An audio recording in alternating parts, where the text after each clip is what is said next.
Madam madam ये बताइए, विधानसभा में आज लंबी बहस चल रही है, तो इसमें आपका क्या कहना है? देखिए, विधानसभा में जो आज विभिन्न विधेयक प्रस्तुत किए हैं जी। सरकार ने, उस पे चर्चा चल रही है। शिक्षा, स्वास्थ्य और सरकारी नीतियां जो हैं उस पे चर्चा हो रही है और सारगर्भित चर्चा हो रही है।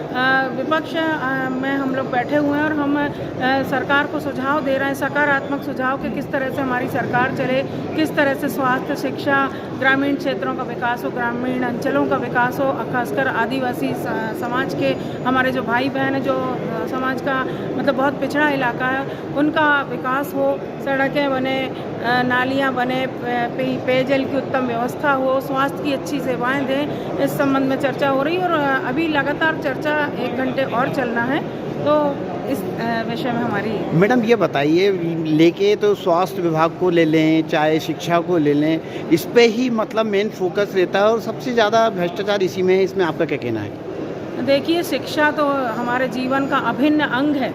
अगर हमने शिक्षा अर्जित की है तो हमारे किसी भी क्षेत्र में हम अगर काम कर रहे हैं तो वो हमारे लिए बहुत लाभदायी होती है। मैं खुद इस बात का उदाहरण हूँ। मैं एमए इकोनॉमिक्स में और फर्स्ट क्लास हूँ और बीएड भी फर्स्ट क्लास हूँ और मैं भी एक शिक्षिका ही थी। शिक्षिका की नौकरी छोड़कर मैं सामाजिक क्षेत्र में आई हूँ, तो मुझे अपने आप से ऐसा लगता है कि मैं मेरे सामाजिक राजनीतिक जीवन में मेरा एजुकेशन काफ़ी काम आया। मैंने बीएड भी किया हुआ है और शिक्षा हर तरह से हर वर्ग के लिए बहुत ज़रूरी है। जब हमारा समाज शिक्षित होगा तभी हमारा देश तरक्की करेगा, आगे बढ़ेगा। और रही बात स्वास्थ्य की, तो स्वास्थ्य तो बेहद ज़रूरी है।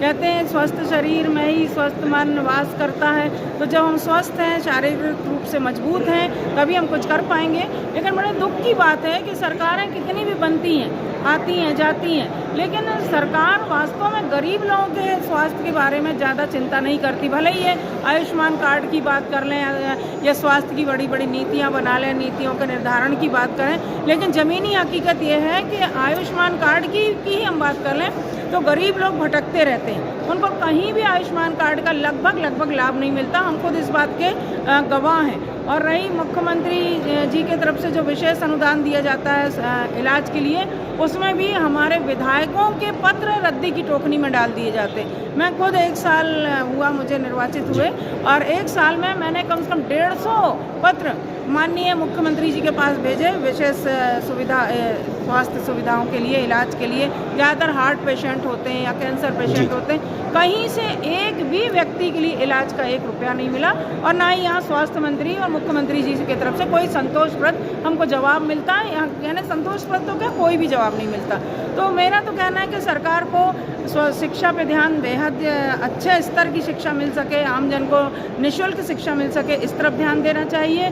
गरीब लोगों को निःशुल्क उपचार मिल सके, बड़ी से बड़ी बीमारी का वो इलाज करा सकें और अपने जीवन को सुरक्षित रखें, इस तरफ ध्यान देना चाहिए। और फिर सड़क, बिजली, पानी, हमारी जो मूलभूत ज़रूरतें हैं उसके तरफ सरकार को ध्यान देना बेहद आवश्यक है। महिलाओं पर हो रहे अत्याचार और गृह विभाग